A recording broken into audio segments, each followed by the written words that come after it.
Shalom and Shana Tova from the Schusterman Center for Israel Studies at Brandeis University. My name is Jonathan Sarna. I'm the director of the Schusterman Center, and it's really a thrill to welcome you to a new season of Schusterman Center programs. All of our programs this year will be broadcast over Zoom, and I invite you to consult our website for details about other programming. We hope to see you often. It is a pleasure now to turn the program over to my colleague, Dr. Shayna Weiss, who will introduce today's very exciting program, Ha-Yehudim Baim. The Jews are coming to Brandeis. Thank you, Jonathan. I am thrilled. I just want to echo that you are all here to join us. And I just want to briefly introduce the show and the creators who are with us today. So Ha-Yehudim Baim, The Jews Are Coming, just finished its 4th season. It's almost impossible to describe, but it's a sketch comedy show that covers everything in Jewish history, from Moses to Barbie to former prime ministers of Israel and everything in between. And joining us today is Asaf Beiser. Asaf is from Tel Aviv. He's been a writer and a showrunner in Israel's highest rated comedy, satires, and drama shows for over 15 years. He is co-creator of Ha-Yehudim Baim and head writer. He was a writer for Fauda, The Good Cop, Satire, Eretz Nehederet, the Israeli version of Saturday Night Live, and many, many other shows. Natalie Marcus is a highly acclaimed, award-winning screenwriter and director, also based in Tel Aviv. For the past 10 years, she's been a writer and showrunner in Israel's highest-rated comedy, satire, and drama series.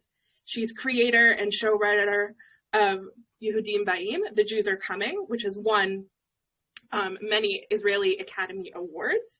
And she teaches comedy writing and lectures about writing and Jewish history all over the world. She lives in Tel Aviv with her husband and her 2 kids. So first of all, thank you so much again, Natalie and Asaf, for joining us. And to start, I figured we'd show a clip right away, just to get a sense of what Yehudim is all about. And in this clip, just a brief word for those of you who aren't familiar with the practice, we're going to be talking about the mezuzah, right? Kissing the words of Torah that Jewish people put on their doorposts. And what you need to know for this is that while the commandment is to put the words on your doorpost, many of you have this or may have this in your own homes, the idea of kissing it is something that comes later. So I'm going to share my screen and we will see. 1 second. I'm not going to allow you to show splits anymore if you're going to spoiler the Pitches. I know, I'm sorry. I wanted to make sure everyone That's my fault. Okay.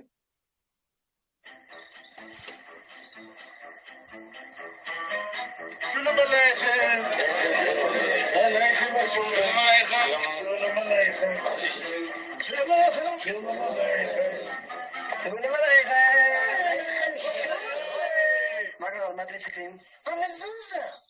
היא בסדר גמור, מה הסיפור איתה? לא נשקת מזוזה. מזוזה.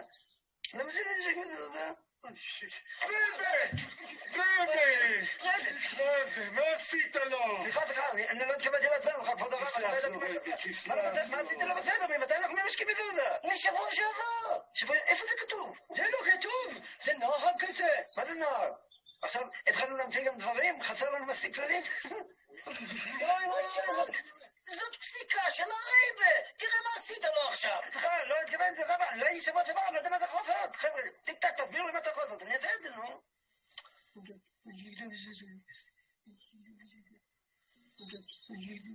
אתה לא השקת מזוזה. בסדר, לא ידעתי. איך זה? ככה?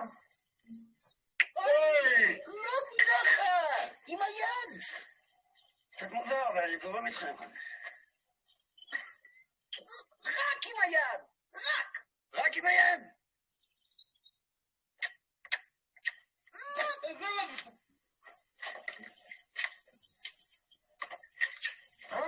סיפור גדול.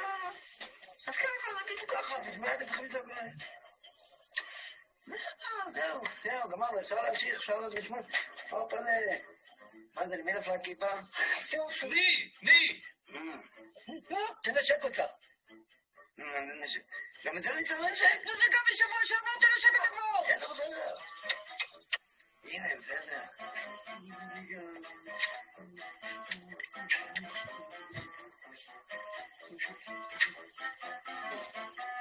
דרך אגב, איפה אתה היית כל השבוע שעבר? עוד פעם תזכיר שבוע שעבר. אני כל השנה מגיע, פעם אחת לא מגיע, אתה שומע את הסיפור? יצא לי איזה פיצול כזה ליד הפה, כזה מראה מוגלה מגיע כזה. הלכתי לרופא, הוא אמר לי שזה הרפס.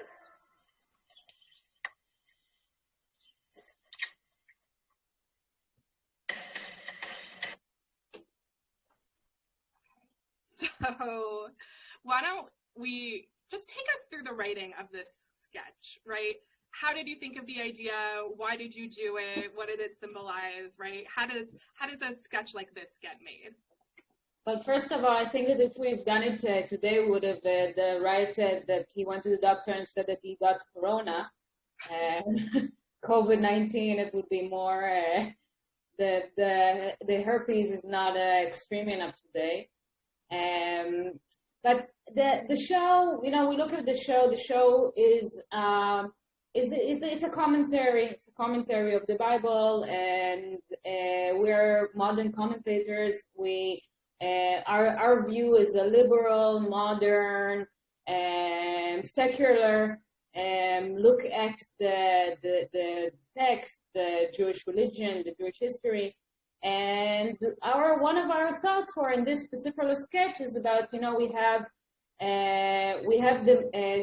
Tariag mitzvot. We have 16 and 13 mitzvot that the Jewish people have to do, and then we decide to do some things that are custom. And now we have to kiss the mezuzah, and now we have to kiss the Bible, the book that falls on the floor. And we were like, why do we need all these rules and invent more all the time? We were looking to find the origin of this custom, and we found out it's not something that it's a mitzvah. It's just something that was invented somewhere in the Middle Ages, and it became like a custom. And we couldn't even find the actual explanation how did it came about, but we found out it was kind of a custom that spread around. And from that thought about how much the Jewish people love their rules, we decided to do this sketch. I think that before the show, before it's a commentary, I think it's a comedy. That's the first thing that it is. And I think that the minute we discovered that there is no written law for kissing the mezuzah, it was simply funny. It's just a funny idea that the fact we're doing something that we don't have to do. We make up the rules as we go. And we found it very funny. And that's why we decided to write it, I think, in the first place. Because we asked ourselves, okay, why? How did it came? Because first of all, we laughed about it, and then we started asking the question. I think that's the process in many of our sketches. Great. So tell us a bit more about the process, right? Like, do you look to Jewish texts? Do you open a copy of Tanakh, right? Or a copy of Midrash, right? How does the writer's room look, and how might it be different than writing for a show like Eretz Nehederet, right? Or Fauda? Well, since we're writing the fourth season of Fauda right now, I can tell you. Right, yeah. No spoilers. I can tell you it's very different. It's a writer's room. We have around 8 writers, including Natalie and me. And we meet every morning, and we started either with the Bible itself or with Wikipedia or books, a lot of books. We simply start reading things. We start looking up for stories. And once we find the story, as I said, we ask ourselves the first question, what's funny about it? What's funny about it? And in most of the biblical stories and historical stories, there's always a funny angle. There's always one. And then we ask ourselves, okay, what can we say about it? What can we say which no one has said before, or maybe someone said it, but not in a funny way? What we're looking for is something that we can add. As Natalie said, it's a commentary. So what's our commentary to this thing? And when we start discussing it, we discuss it with the whole writers. Almost every time one of our genius writers will have a great idea. And then another writer will have another idea and we'll fight about which one are we going to write. And then eventually two of the writers will go and write it and fight alone in the room and come out with a sketch. Yeah. Do you use any consultants? Has anyone helped you with the show? Well, we as we went along with the shows at the beginning, we at the beginning we didn't have any consultants. As the more we got into the seasons, we decided we needed more because we got deeper and deeper into the stories that are less known, and we needed all the time, to open our minds to things that are not very mainstream and not very, taught in schools, because we needed to go to other original places. So we used many consultants, and we actually had a friend of yours. We had Mark Butler. He came to us. We actually met him. We were lecturing in a HUC seminar in LA, and we met him there. And he said he's coming to Israel for sabbatical, and he really loved the show. And we said, well, come on, you should come and give us, come drink coffee with us and tell us a little bit about what you know. I always say that until I met him, I never knew how to say Deuteronomy, because he said it so much that I finally managed to master the word Deuteronomy. And and we had a really nice meeting with him. He has credit in our show this season as a consultant. And we used many people from different angles, people that are more into the Israeli politics, people that are expert in the Bible, and we use most of them. But the thing about doing the show is you have to remember that if you go too deep into midrashim and complex commentary, you get mixed up, because comedy has to be simple. You have to find a very simple angle, a very specific thing you want to say, and not go into the very complex layers that you can find in the Bible. And we found them as we went through the season. So we have to keep it simple, but we always look deep and beneath, and then we say, okay, let's just simplify it and see if we can make a very simple, very sharp message that we can convey in a sketch. Right. So for those of you who don't know, Mark Bretler was a professor here for, I think, 25 years, and also did his PhD. So he is well known and beloved to Brandeisians. So that's just his side career. His main career is a consultant to the Jewish. Exactly. His day job is working with you guys, but on the side, he does research on the Bible. So let's talk a bit more about the Bible, and let's start with maybe one of the most famous people in the Bible, or at least for some of the Jewish readers, is Abraham, right? The father of monotheism, the creator of monotheism. So I'm going to start with a skit you wrote about Abraham, and then we'll talk about it and sort of talk about how we see the Bible and how we think about this. But let us maybe we'll just before that. Okay. We'll just say a very short introduction to the sketch. Yeah. The sketch is actually the character of Abraham is actually the first character that we wrote for the pilot. We did a pilot. We decided the whole idea for the show came that we knew there was a sketch show that one of the channels in Israel wanted, and we sat and we thought, and we really love history and the Bible, and we are big fans of Life of Brian and Monty Python and more of that area. And we decided to do the show, and we sat and said, okay, the first character we need to think about, who will it be? And of course, we thought of the father of the Jewish people. We thought about how the show is kind of taking the Jewish people and putting them, on a psychiatrist sofa, kind of analyzing the Jewish DNA. And we said, okay, so when you go to the psychologist, whose fault is all of your problems? Well, it's your parents. So with that thought, we went to Abraham, the father of the Jewish people, and we decided from that angle to, like Asaf explained, we're looking for the funny angle, but we decided to look at the angle not only because it was funny, because we said he's the father of the Jewish people. Let's look what kind of father he was.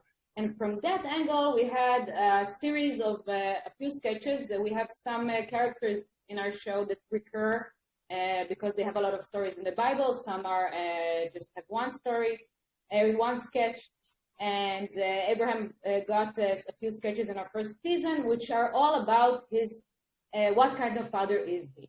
And I know some of you it won't be maybe a surprise, but we found out he's probably one of the worst fathers in history. I mean, he tried to kill one. He left. He made the other one leave their house and never come back. He chopped both of their, you know what, and he left them in a dispute on the land that lasts till this very day. So real estate dispute, yeah. Yeah, so a very, very big real estate dispute. So with that angle, we went to the sketch. So let's watch. Okay. Great, let me pull it up. מוכן? Wait 1 second.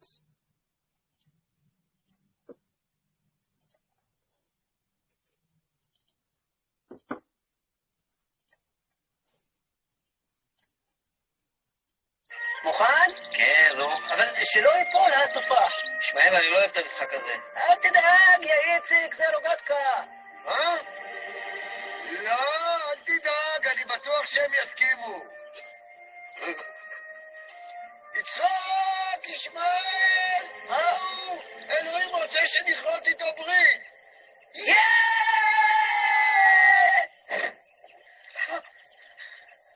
אתה בטוח שזה מה שהוא אמר, יא בבא? אבל אי אפשר לעשות אולי איזה כיף מיוחד, איזה משהו כזה... לא, לא, לא, לא, לא, לא, אתם צריכים להיות שמחים. זה יהיה סימן העיקר של עמנו. אין סימנים אחרים. אולי זה עגיל באוזן? כן, כן, עגיל באוזן זה מעולה. אבל בצד שמאל, בצד ימין זה משהו אחר. מה? כן, כן, אני אגיד להם. אלוהים מבטיח לי שאם נעשה את זה, הוא ירבה את זרענו. אתה באמת לא רואה את הסתירה בהבטחה הזאת? מה אתם רוצים? לא עורר את חרון אפו של אלוהים? לא, אם ככה זה שהוא רגוע, אני בטח לא רוצה לראות אותו כועס. בואו, אחריי. איפה יש פה איזה סלע? תניח אותו. עכשיו? בטח עכשיו, למה לחכות? זהו, תספור עד 3. 1, 2. מה? הוא אמר שהוא התכוון לזית, שנחתוך כמה זיתים, נשים בסלט עם קצת לימון. נכון, נכון, גם אני שמעתי זית. פעמיים הוא אמר זית. רגע. זית? זית. שים אותו. ספור עד 3. 1.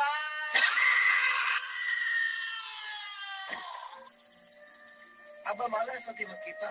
לא יודע. שים אותה לראש.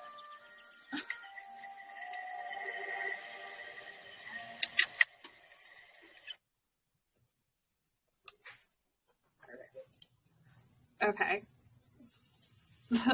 So thinking about this sketch, right, the Akedah, right, the sacrifice of Isaac and really Abraham, even though you don't talk about it so much in this sketch, is such a central figure in Israeli culture and Israeli theology.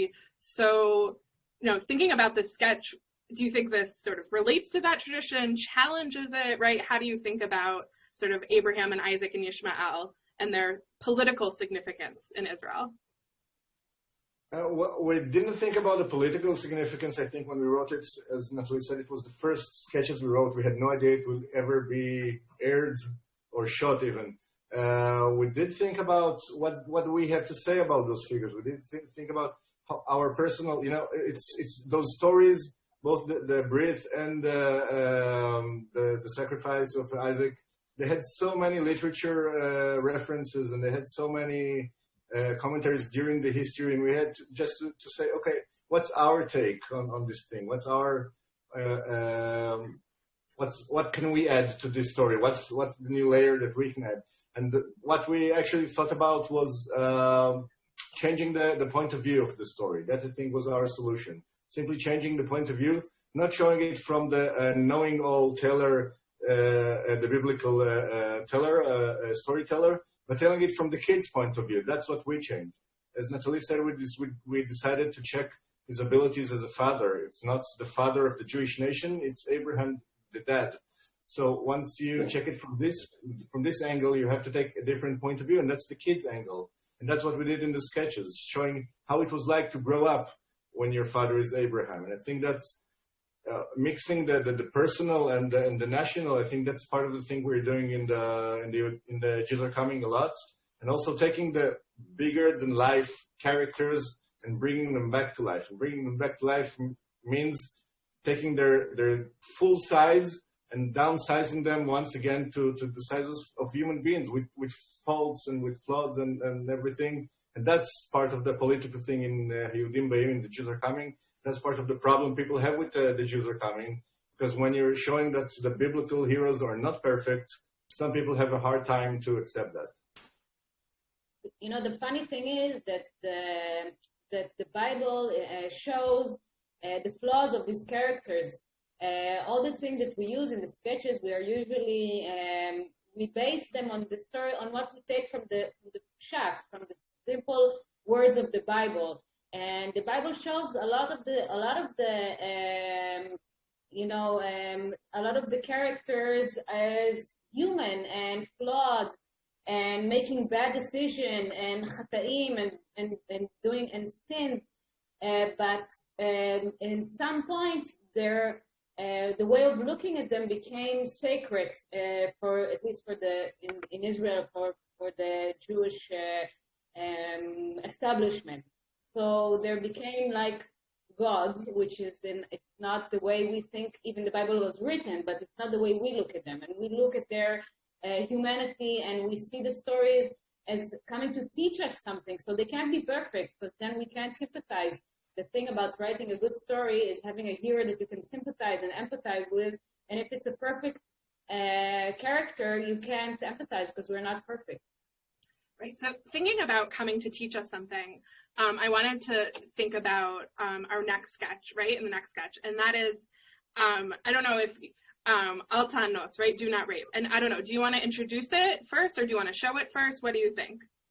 We're just going to say that Moses is another character we really, really love, right, Beiser? And we'll show it. Maybe our favorite. I would have to say my favorite character in the Bible, not in the show. In the Bible, maybe my favorite character. Apparently there was this book before the show. I don't know. Why is he your favorite? Is our favorite? Oh, that's a great question. Is our favorite because we pity him, I think, the most. We see Moses as a kind of a middle management. That was Moses. Moses is from one hand he has God above him, which is like the management. And from the other hand, he has the Israelites, his coordinates, his workers, and he's always stuck between them. And those don't like him, and God has so many complaints about him, and he's really, really stuck somewhere in the middle, and really feel sorry for him. It's like he's guiding a tour of Israelis for 40 years. That's maybe the hardest job you can imagine. A group of Israelis in an organized tour in the Sinai desert, but not for one day, not for 1 week, not for 2 weeks, for 40 years being a guide. I think that's the hardest job in the Bible. And I think we pity him, and I think that's what we love. That's why we love him so much. He's a tragic hero. That's there's nothing we love more than a tragic hero. Flawed and very stuck in a very bad situation. And so let's see the sketch, and we can talk more about it afterwards. Okay. Great. Here it is. One second.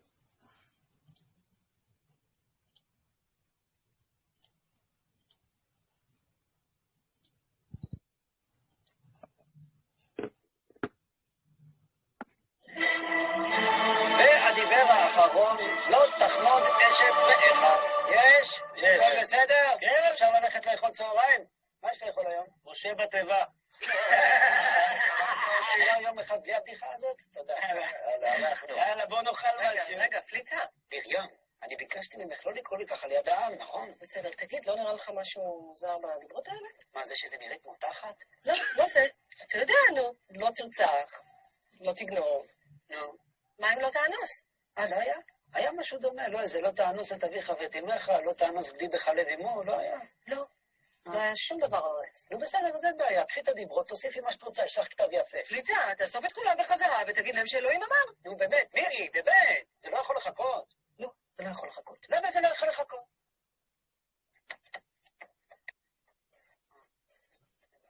בסדר. כולם לחזור בבקשה, יש לי עוד משהו קטן להגיד לכם, בואו. רוצים לאכול.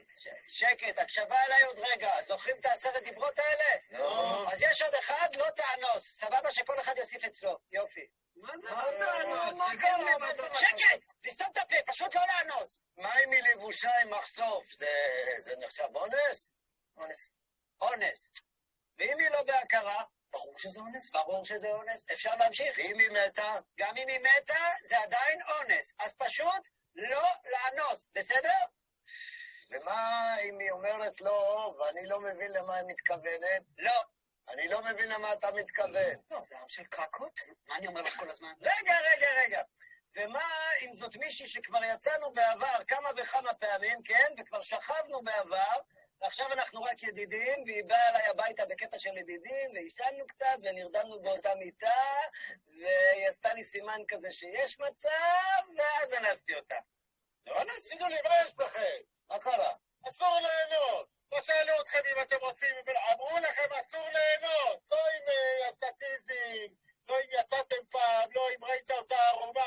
אסור לאנוס, מה לא ברור? תודה רבה. אלא אם אתה קצין. לא? מה לא? מה לא? עכשיו גם לא קצין? די, נו, מה זה? שינו את כל החוקים ולא אמרו לנו. הרגע קיבלת את החוקים, הרגע.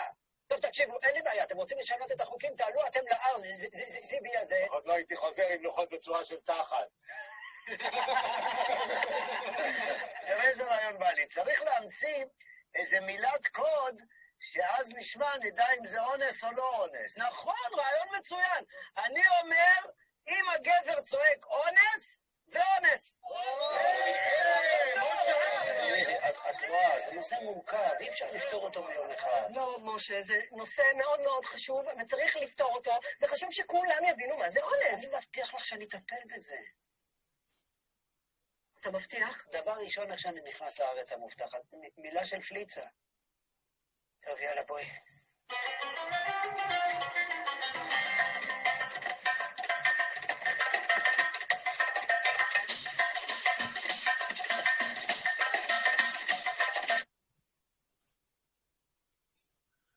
Okay, so tell me about what you thought about making that sketch. How do you even make jokes about sexual assault and still have them say something, right? Tell me all about this and what it says about Bible, Israelis, general rape culture, etc. I would just start by saying that, we have our Bible sketches are, all of our sketches really, sometimes we find a story in the Bible and we address it as the story, like the stories of Abraham. We look at this character, we think, what does it say of us as a Jewish people? But it's more philosophic than anything. And this sketch is a sketch of us using the Bible to say something about today. Of course, everything we say is saying something about today, about if it's a satire or even about our human experiences. But this story is really a way of us, something happening in the here and now, and us thinking, what can we do and what can we do as a sketch? This is not us saying, in today's liberal and more moral eyes, why wasn't there thou shalt not rape in the Bible? That's not our complaint. What we're saying is the problem is that today it's not one of the 10 commandments and no one is putting it in stone and saying, this is one of the commandments. And the sketch was actually written, the beginning of the whole, was really the rising of the whole Me Too movement. It was not called the Me Too movement yet. We had a big story in Tel Aviv, someone that we all knew in some way was in a very, the bohemian circle, artist circle, when we found out he was harassing, he was raping women, and it exploded. And we were sitting we were lucky enough to be in writing then. And we were sitting and we were just thinking, oh my God, how can we address this? We can't write a satire show and not have a sketch about what's happening. And we felt like this is a beginning of a big thing. It was really in the air. And then we decided to use the Bible and use the story of the Ten Commandments and say something about thou shalt not rape today. So that's how this sketch was born. Great, thank you. Yeah, and I also saw that this sketch almost got sort of a second life, right? For those of you who aren't familiar with what happened, unfortunately, a couple of months ago, right, there was a horrific case of a gang rape in a lot, right? And I saw this posted again and again and again all over social media. So just sort of thinking about how that came up again on social media, right, after this case of the gang rape in a lot, like, what do you think people are trying to say? Like, what is your reaction to how people are using the show on social media? The thing we love and dislike about the Jews are coming is that the horrible things that we show there are always relevant. The history repeats itself again and again and again. So yes, many of our sketches becomes relevant. Every few months, another one becomes relevant again. In every few months, there's another horrific story that we have a sketch that deals with it. It can be thou shalt not rape. It can be things about the prime minister or about the government. And every time another one, we don't even control it. Every time another one just pops up and becomes viral again. I think it shows that the good side of it, of course, is that it shows that we have a long shelf life.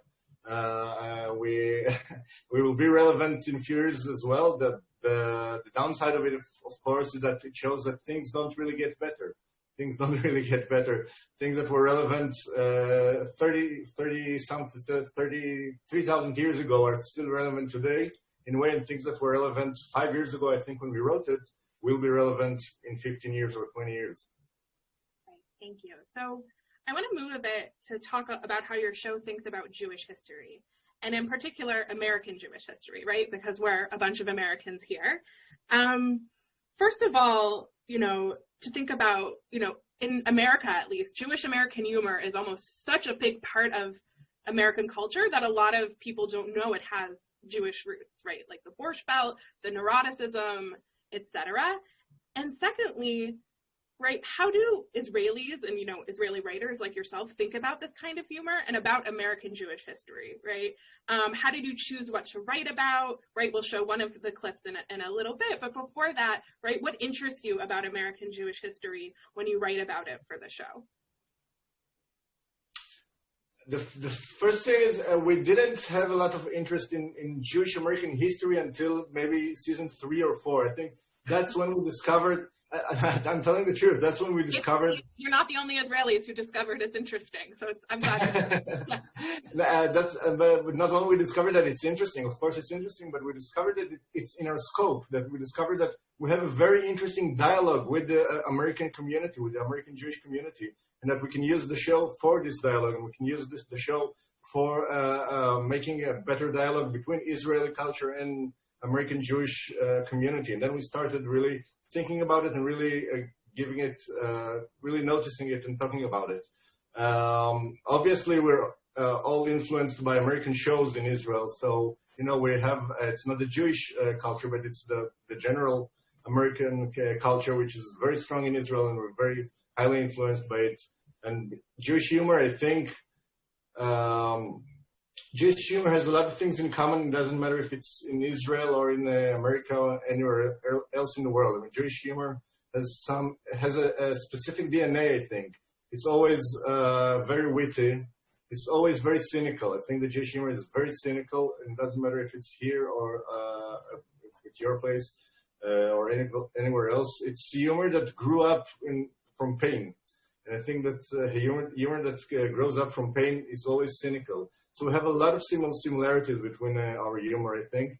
And I don't think that the way that the Jews are coming are looking at the American Jewish community is the way that Israelis look at it. I think it's a little different. I think we have our own view. I think we have a lot of fun in investigating and prowling and trying to find interesting stories about the Jewish community. I think we have something like maybe 7 or 8 sketches in the last season that deal with American culture and American Jews.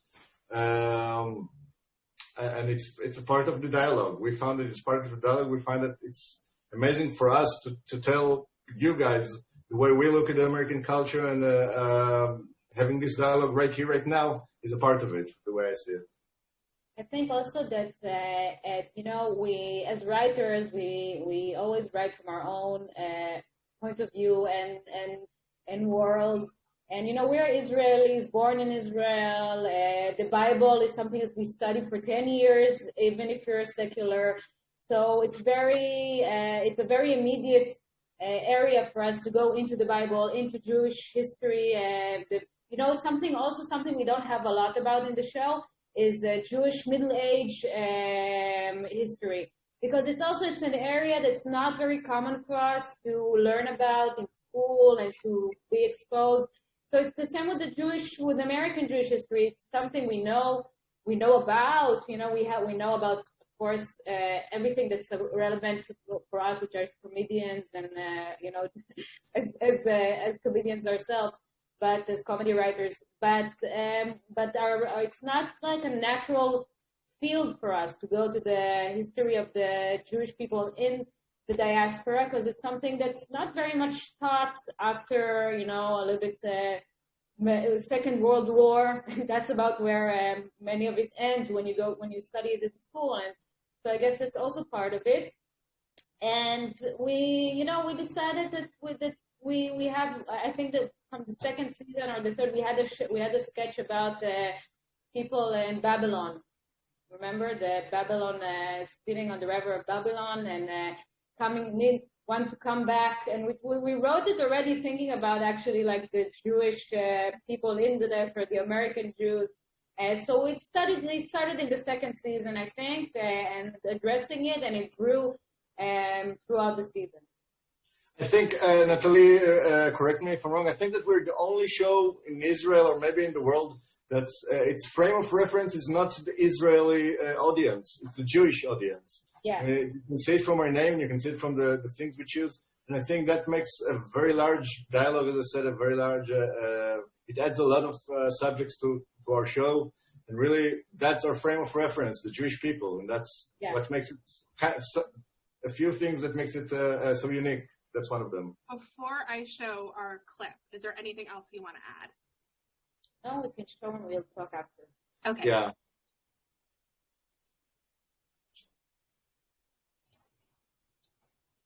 Oops, sorry. Let's stop share for a second. Wrong window.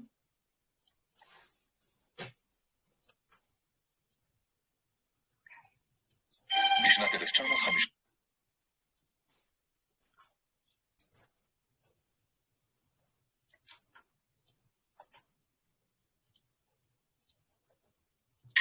רות הנדלר, בת למהגרים יהודים מפולין, השיקה בובה חדשה ומהפכנית.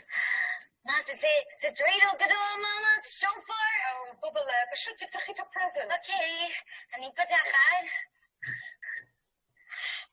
אוקיי. מה זה? זה גברת ממגזינים של אבא? לא, זו בובה יפהפייה, עבורך לשחק עימה. וקוראים לה כמוך. ברבי. קוראים לי ברברה. בסדר, רק שיפצנו קצת את השם, אבל את מתה עליה, נכון? אני רציתי בובה שנראית כמוני. סוויטי, נראית בדיוק כמוך, אנחנו רק שיפצנו קצת.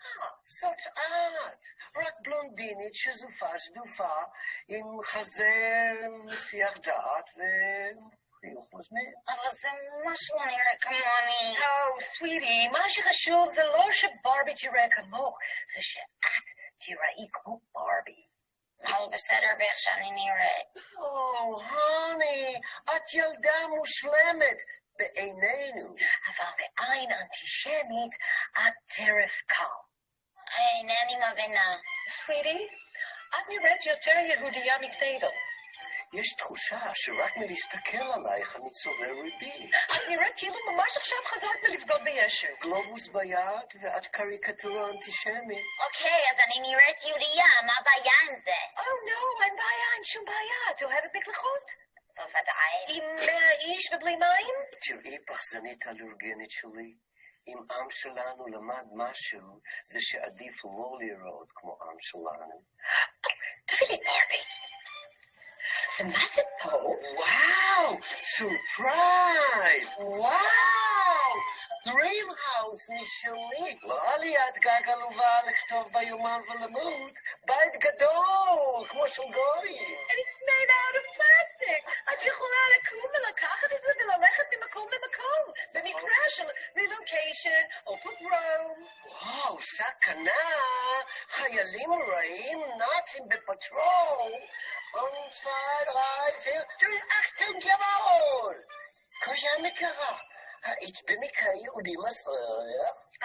לא בבית הזה, אולי בבית ליד, פה בלונדינים. תודה רבה! בבית הזה לא נאנוס. למרות שאת עושה לי חסד. להתראות! Merry Christmas, officer! וואו, אז היא יכולה להיות גם בנקייט כמו שאני יכולה להיות? בטח שהיא יכולה להיות בנקייט. הנה, יש לי פה מחשבון ביד שלה. Here! Ow! Seriously? What? הוא לא פשוט לכתוב לך ג'ו על המצח. אין מחשבון, יש לו ביקיני ועיניים ריקות. הבנת? הבנתי, מאמה. אוקיי, עכשיו לכי לחברות שלך, תשחקי איתן, ותראי להם שאת בדיוק כמוהן, בזמן שאני מסתכלת מהחלון בדקה. Go, go, go, go! Damn it. So every time Yael Sharoni's American accent is exquisite, but that's for another She thing. grew up in the States for a few years with her parents. Right. So talk a little bit about Her and Shira, I think they both actresses have lived in the States so for a few let's years. talk a little bit about this, right? How did this idea come to you? What do you think it's trying to say, right? About assimilation and, American Jewish history and fears of anti-Semitism, which obviously a lot of us are thinking about today. Well, it's all started from the fact that once we discovered Ruth Handler's history and once we discovered that her family came from Europe only a few years before the war, and probably she had family in Europe during the war, we started asking ourselves, how come someone from Jewish origins, a Jewish woman, ending up designing the ultimate shiksa as a role model for little girls? I mean, it's been said so much about the feminist angle of Barbie and feminist criticism about this doll, but we never saw anyone that attacks the Jewish point. How come? What makes you make a doll that is really so far from the Jewish look, if you'd like? And then when we started asking this, I think I have a little bit Barbie in me. I think I have some as well. Okay. We all do. We all do. Maybe not in the same percentage for me, but okay. But we started asking ourselves this. We came to this answer saying, which was really common for Jews around the world after the war, is it really smart to look Jewish right now? We had a very big trauma only a few years ago. I think Barbie was invented in the late 50s, 59 or something like that. It's only 15 years or so after the war ended. And it was really very painful back then. It was really living in danger and we still, as Jews in the diaspora and everywhere, live in danger that one day we will have to take our home just to pick it up and to go with it to another place. And the fact that this works with the Barbie just brought us to the idea that was the idea. Do not look Jewish. Great. And, I have so many questions and so many things, and I want to give a chance for our Q&A to come in. I see the questions coming in. But before that, we've already alluded to it a couple of times, but I wanted to talk about some of the controversy with the show, right? It took a couple of seasons, but the show has gotten a lot of headlines, right, over the summer in Israel. So I wondered if you could talk about that a little bit, your reactions, what you've learned about it, and sort of how it informs, what you've thought about this whole process of making the show. Well, first of all, the show actually had a big controversy before airing. In our first season, one of our our clips, our promo clips, actually went online and already exploded. But the thing was that then it was only a politician kind of battle, because first of all, we're in the public channel in Israel, and the public channel, you know, we have PBS, but it's more like the BBC. It's the politicians are very involved where they shouldn't be, and the channel had some few changes during the years. They become much more neutral today and kind of stopped their ties with the politicians. It's been a big thing in Israel. You can read about it. But when we started the show, so nobody knew the show, but the clip made a lot of noise, so they actually postponed the airing of the show for a year. We were already, everything was shot. We were shelved for a year until just like every time it happens for the Jews, the dictatorship changes, and suddenly we had better someone who actually had, you know, a different approach to the Jews are coming. So we aired the first season. We won an Academy Award in Israel, and the show kind of went. We had a few sketches that made some noise. Of course, angry trolls on the internet. You know, the basics. But this summer, it exploded. We had some politicians, right-wing politicians, one from the Likud, one from Shas, suddenly noticed the show. We don't really know. We think, first of all, it's a very explosive times in Israel and all around the world. People are in a very intense environment and looking for a good fight. And we think we kind of fell into this situation, and a few politicians, a few rabbis noticed the show, and they went to their politicians, and it became a very big thing, and they actually been a huge demonstration next to hundreds of 1,500 people, which is a big thing now in Corona days, and a lot of media coverage. It was like insane. We were.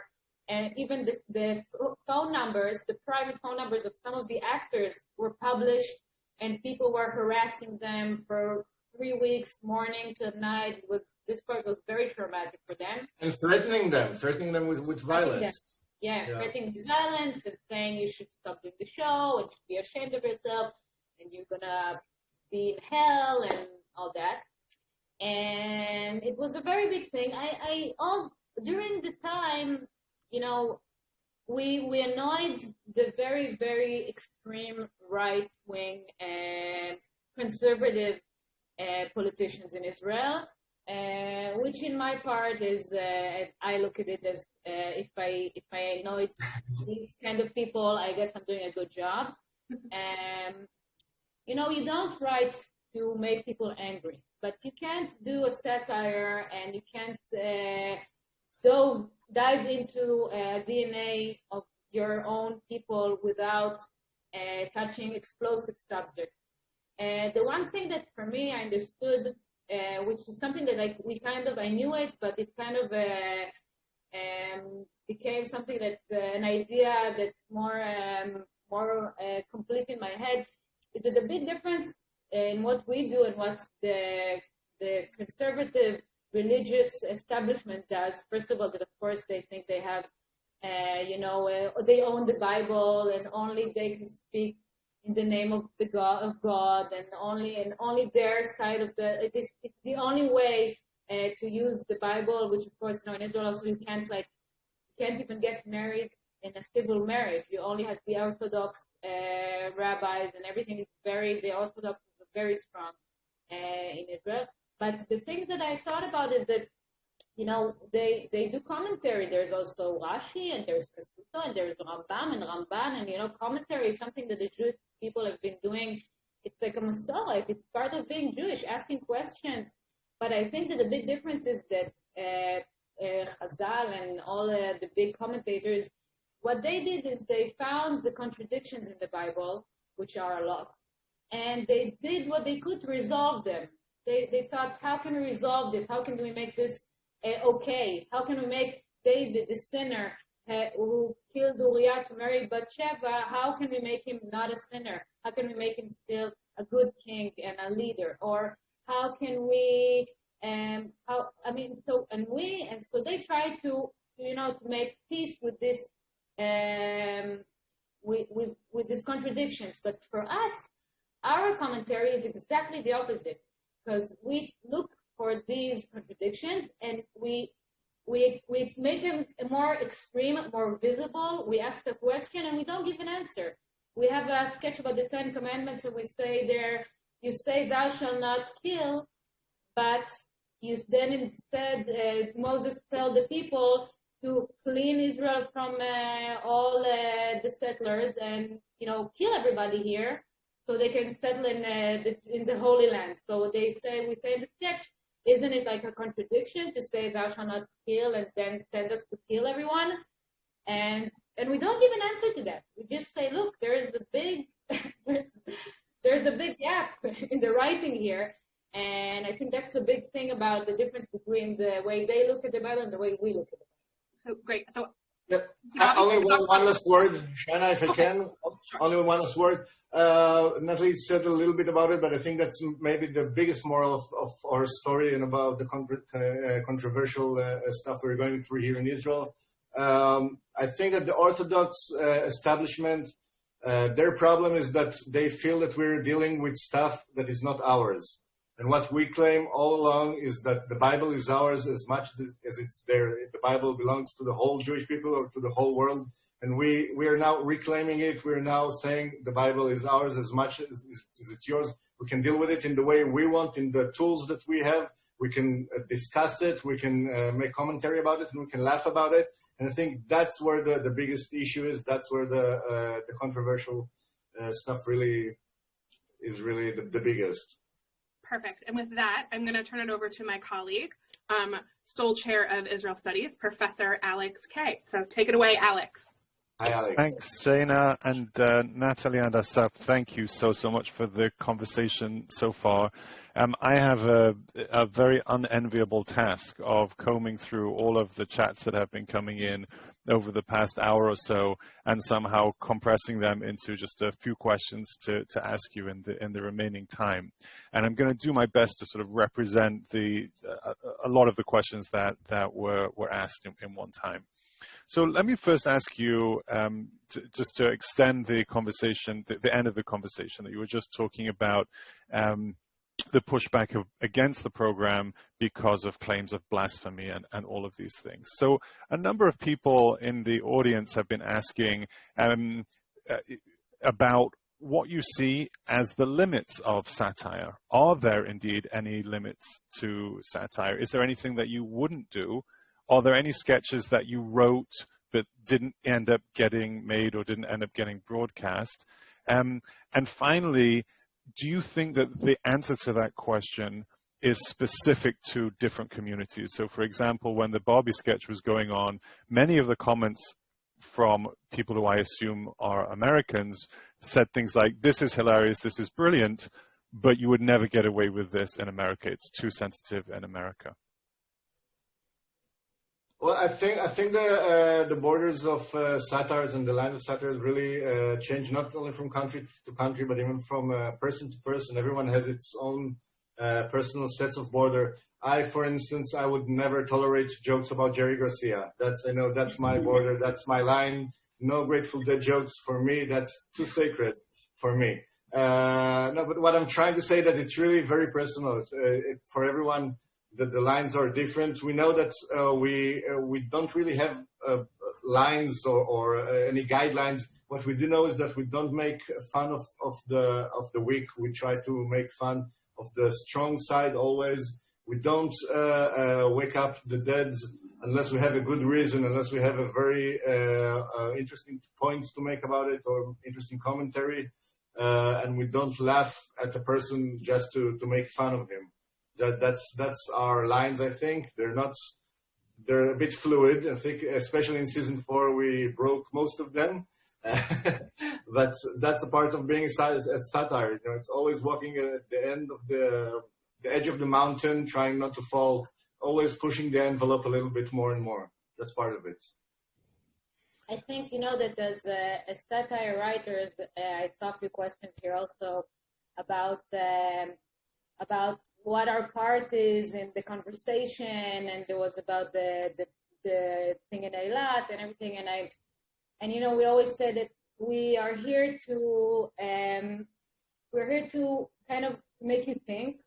We say to break some paradigms in your mind.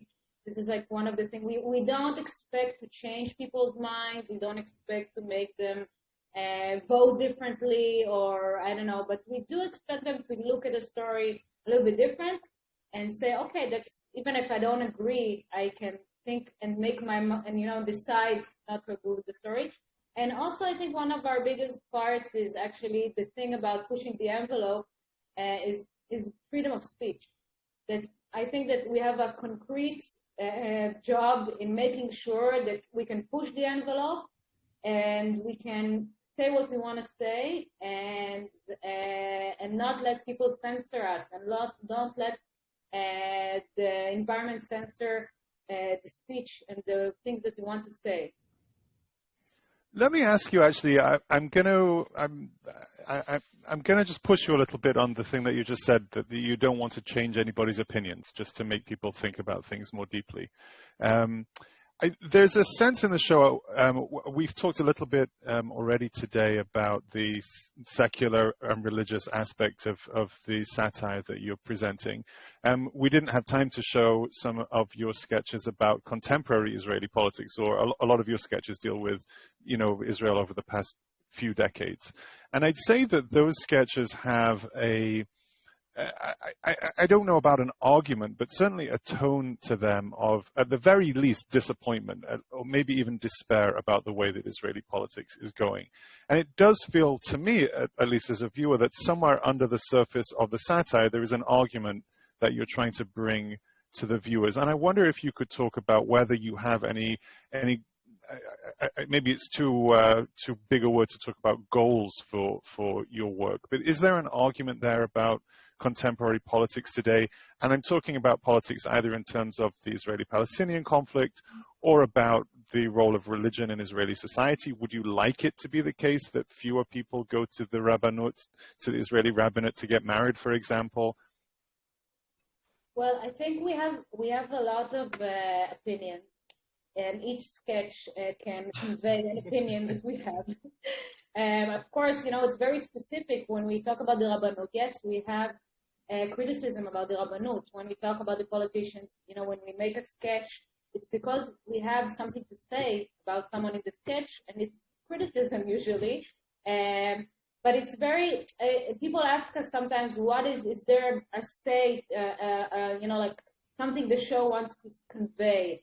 And I always go back and I say, we really want to say, look at history with a critical eye.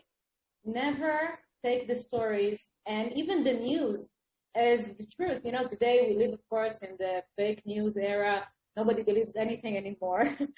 But still, people read history books and read the Bible, and they forget that there's fake news there as well. And maybe we should look at it at different angles and be more criticism of people, of things that we're told and taught, and the society that we live in. I don't think we have. Look, as I said, we're secular, we're liberal. I'm left wing.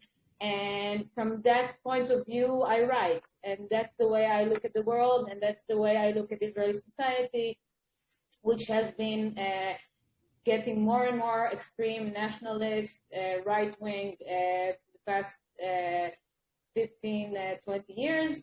And when you do satire in these times, you criticize who's in government and who's strong, because that's who you criticize. We have a lot of criticism also on the left side of the map, and we have a lot of criticism to the way the people that made Israel and established it, which are from the parliament, the side of the parliament we voted for.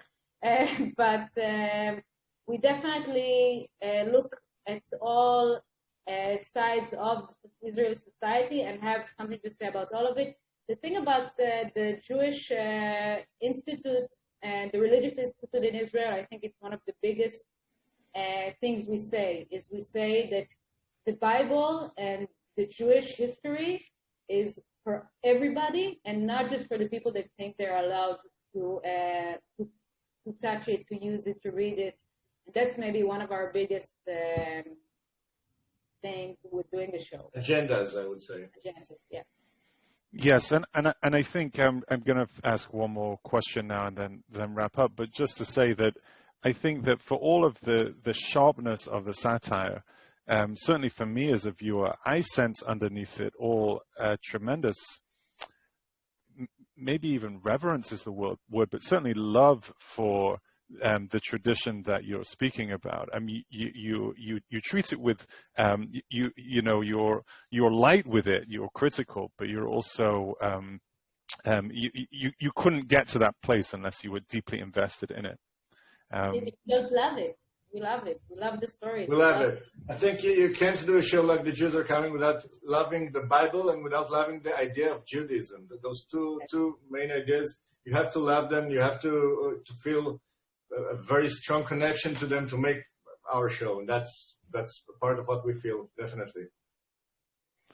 I think that is an excellent point at which to stop our conversation, and I want to thank Natalie and Asaf so much for joining us.